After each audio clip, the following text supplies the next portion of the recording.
It's time for you to design your personal AI strategy.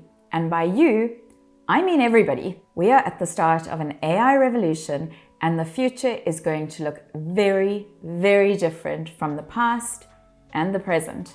It's hard, I get that. It's really difficult to work out where do you start with this AI strategy. So I've created a one-page personal AI strategy that you can use to guide your thinking as you go through this journey. I created it to help you think about how AI is going to impact your life and to help you design AI into your life in a way that works for you. Section 1 is AI literacy. What are your big AI knowledge gaps? Where are you struggling? Where do you need to build your skills, knowledge, and understanding? Is it tools? Is it prompting? Is it keeping up to date with AI knowledge? Is it ethics? Is it understanding how large language models work? Then, underneath that, I've created space for one action that you're going to take in the next month to address this knowledge gap. I've kept it to one action because I think that that's realistic and manageable, and because this is only one part of your personal AI strategy. Next is personal resilience. So this is really important to me. The AI revolution represents unprecedented change in how we operate as a society. It's going to change our careers, it's going to change our personal lives, it's going to impact the macroeconomic environment in which we work. That's stressful, that's scary, that requires a lot more time in front of a screen. So in this section, I want you to list your personal vulnerabilities. When things aren't going well, what's the first thing to fall for you? Is it your diet? Do you stop exercising? Does your sleep suffer? Whatever it is, list them here in order of priority. And then I want you to outline the one thing you're going to do, the one habit you're going to change that will help you build your personal resilience. Maybe you'll introduce a digital detox day. Maybe you're going to start going to bed at 9:30. Whatever it is, write it down there. Next up is your career. I don't think there is a person in the world whose career isn't going to be affected by AI. Be a plumber, they say, because a robot can't do plumbing.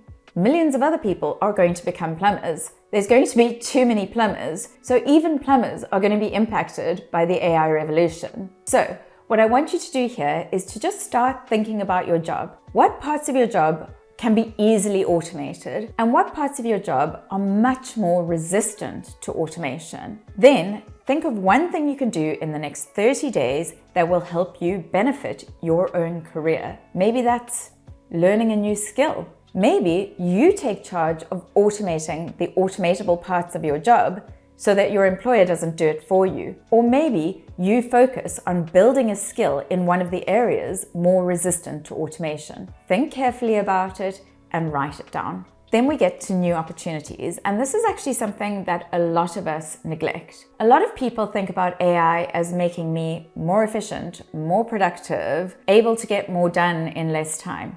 Great. But what opportunities exist for you now that just didn't exist 3 years ago because you've got access to AI tools? And maybe those opportunities are a result of the time saving. Maybe now you have time to learn a new hobby, to pursue a new passion, or to start a side hustle. Or maybe those opportunities are tools or products or services that you want to build or launch that just weren't available to you a few years ago. Write down a list of opportunities that are relevant to you and one action that you're going to do to explore at least one of those over the next 30 days. Now let's talk about being human.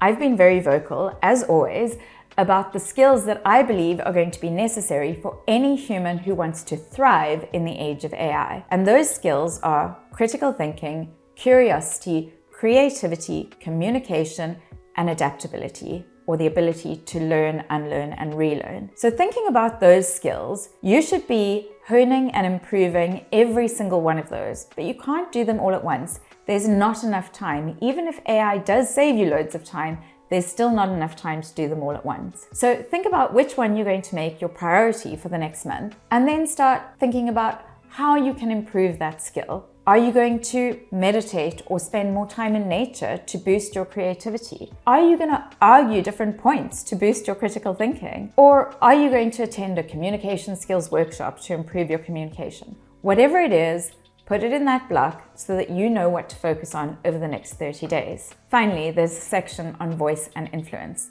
This is my personal passion because it really matters.